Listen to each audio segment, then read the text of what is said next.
I'm sorry. Are we on Diddy's Island? Cause we suck. We suck so bad. We suck at everything. We're sucking 24/7. Blowing leads. Blowing everything out of proportion. Absolutely shameless performance. That was pitiful. A couple days ago, we played Bayer Leverkusen in the Champions League. Okay, I didn't make a video about it because I was on the brink of collapse. Okay, the brink of collapse. No City fan was shocked to find out that the goalkeeper for Leverkusen, the guy who won man of the match, the fucking Grim Reaper, son of a bitch goalkeeper that turns into Manuel Neuer every time he plays against us, Flecken. You piece of absolute shit, Flecken. Couple days later, it was Thanksgiving, and guess what? I spent Thanksgiving alone for the first time in my life. It was boring, it was pitiful, it was depressing. I bought some steak, overcooked that shit. Yes, played some Lord of the Rings chess by myself, because I had no one else to play with. If Foden hadn't scored that goal today, if Foden didn't score this goal that just happened 15 minutes ago, ooh, I would not be here, ladies and gentlemen. Kevin De Bruyne!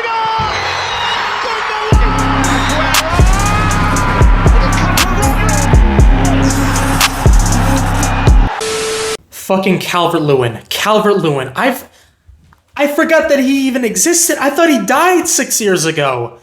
Okay, remember when Calvert-Lewin was scoring? He had that purple patch in like October or some shit. He scored like 4 headers in a row. Everybody had him on his FPL team like 5 or 6 years ago.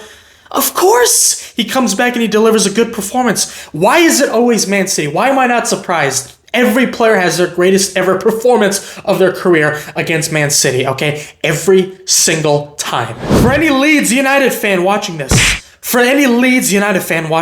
we paid you 60 million for Calvin Phillips, and this is how you repay us?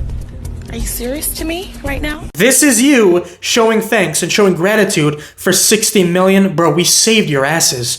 Okay, you were about to go bankrupt. We saved your asses. Calvin Phillips, one of the most shambolic football players and athletes in recent memory. Oh my god, Pascal Struch, whatever the hell his name is, okay? He does not play that well against any other team, but of course against Man City, he turns into Prime Van Dijk, okay? Gnotto. Sounds like an off-brand Walmart spaghetti. What the hell? He was causing us a bit of problems here or there. All right, doesn't do that for any other team, just Man City, okay? And Lucas Nemechka, whatever the hell. Of course, it's a former City player playing well against City and scoring against City. Leeds United weren't that good. They weren't that good today.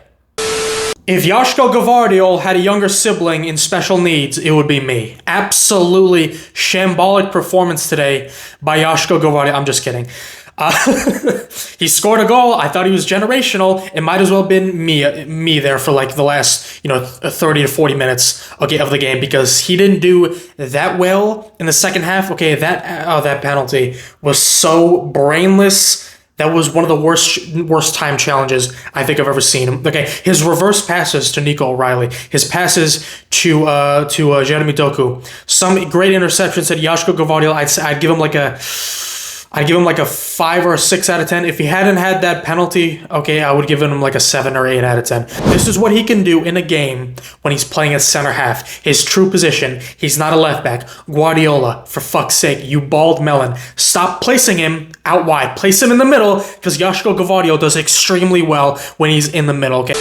Donnarumma, I mean, some great saves, that great, amazing save on the penalty. I mean, you definitely deserved better. Do you have a fetish for getting yellow cards? I mean, I don't really know what else to say. I mean, none of the goals today were his fault. I thought Donnarumma actually had a decent performance today. His passing today was crisp, especially in the last 5 to 10 minutes, okay? The ball goes to Donnarumma. I'm just holding my breath. I'm like choking. Oh my god, Donnarumma's gonna choke. Boom, sprays beautiful passes out wide to Gvardiol. First time passes to Doku. First time passes to Matheus Nunes. He was great in terms of his passing today. His saves, good today. Again, not really mad about Donnarumma. Just fix the yellow cards. You are gonna get suspended. Just like how I feel about Tesco Gvardiol, and I'm just gonna quickly go over Nico O'Reilly.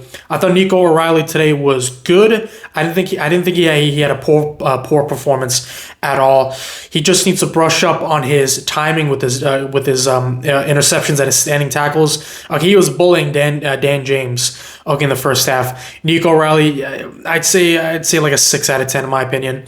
Matheus Nunes, I feel the same way about Matheus Nunes that I feel about Tesco Gvardiol. He was great today, but just one brainless moment from Matheus Nunes. Okay, 2 assists today, okay? 2 assists today. One to Foden in the first, 50 seconds.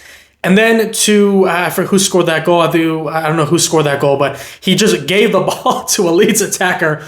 I mean, I don't know what he was thinking on that first touch. He literally just laid it on a silver fucking platter. Okay, a silver platter for that Leeds United attacker. Donnarumma couldn't do anything. None of us could have done anything. Okay, that doesn't take away from the brilliant defensive moments that you had today. You were getting into some great attacking positions on their right-hand side. Some great vision in terms of his passing and spraying the ball out wide to Jeremy Doku. His combining with Ruben Diaz and Bernardo Silva, especially in that first half, was great. So yes, it's the same thing. Decent/good performance. I just wish you hadn't had that moment. Next up is Nico Gonzalez, who in my opinion was man of the match today. I don't give a damn about Foden. I don't give a damn about anybody else. Okay, I don't care about Tesco Gvardiol. I don't care. Nico Gonzalez was man of the match today. Another silent performance from a central defensive midfielder. Okay, the most important position on the field, in my opinion. The field that gets no credit, the most underrated position, and one of the hardest positions to play in football. Okay, because when you do your job well, no one fucking cares. No one notices. Unless you've been watching this game for a long time and you can actually understand the vision, the drop of the shoulder, transitioning from defense to attack that Nico Gonzalez does so well. His spraying passes out wide to Doku, okay, to combining well with Matheus Nunes on the right-hand side, to receiving passes from Bernardo Silva to open up space, to actually giving the ball to Erling Braut Haaland that nobody else does, to combining well with Reinders today, Nico Gonzalez today, excellent. Tijani Reinders, Reindeer, the guy looks like a freaking pirate, scammed us. Okay, with that performance against Wolves, his last good performance for the club. And I'm starting to worry. This guy won Player of the Season for the Serie A. This guy won Player of the Season for the Serie A. Are you sure about that? Are you sure? Look, all jokes aside, I watched every single touch of Tijani Reinders today. It is clearly evident that there is a player there. What I love about him is that he's incredibly attack-minded. The drop of the shoulder to going in, on his left shoulder and just getting into those attacking positions and causing so much problems for the Leeds United defense. He did that so well today.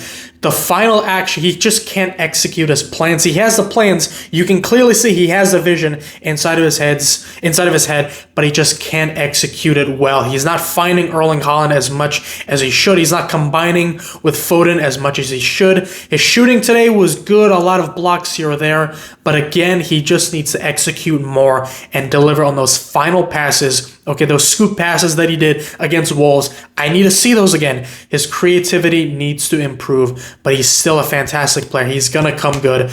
I'm just getting a little bit impatient now. How long is this going to take? Phil Foden, thank you so much.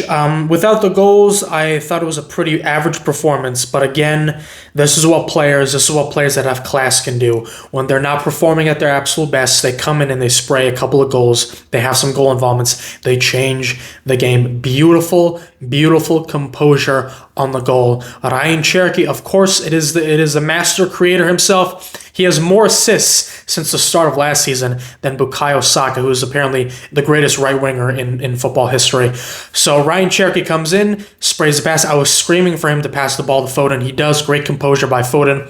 3-2. That win fully goes to Nico Gonzalez and to Phil Foden, in my opinion. Absolutely stunning goals from Foden. Yes, you could say tap in. Again, the media has been glazing Foden over the last couple of weeks. I can honestly see that, okay? And obviously it's starting from that pass to Eze. Okay, I watched that game with England scoring. But regardless, Phil Foden today, there's nothing more that I can say except thank you so much for the 3 points. Doku and Haaland. Haaland, again, is a player that I'm not really going to criticize. I mean, if it weren't for his goals, we would probably be like 2 points ahead of Leeds United right now. Jeremy Doku, I thought today, his take-ons were good. Some take-ons were good. Some take-ons were bad. This was a pretty average performance by Jeremy Doku. What I really liked about him was his passes today. The pass in the second half, that cross, that beautiful, nice curling floater to Erling Haaland, and that first half pass to Phil Foden. A little bit too much weight on the pass, in my opinion. He was getting into some amazing attacking positions. He was beating the right back a couple of times, crossing in with his left foot, and he was causing all sorts of problems. Low crosses, high crosses. Jeremy Doku, I didn't think had a horrible performance today. I'm seeing people on Twitter calling him, I can't defend Jeremy Doku today. He's good and now he's shit. He's good and he's shit. No. I thought he had a good performance today. Just a little bit, his take-ons today just weren't executed well, but I enjoy him actually putting effort and showing that he doesn't have fear for taking on players. He's showing courage today. Jeremy Doku, good performance today. Well, that about wraps it up. Manchester City go above Chelsea, I believe, in the table for now.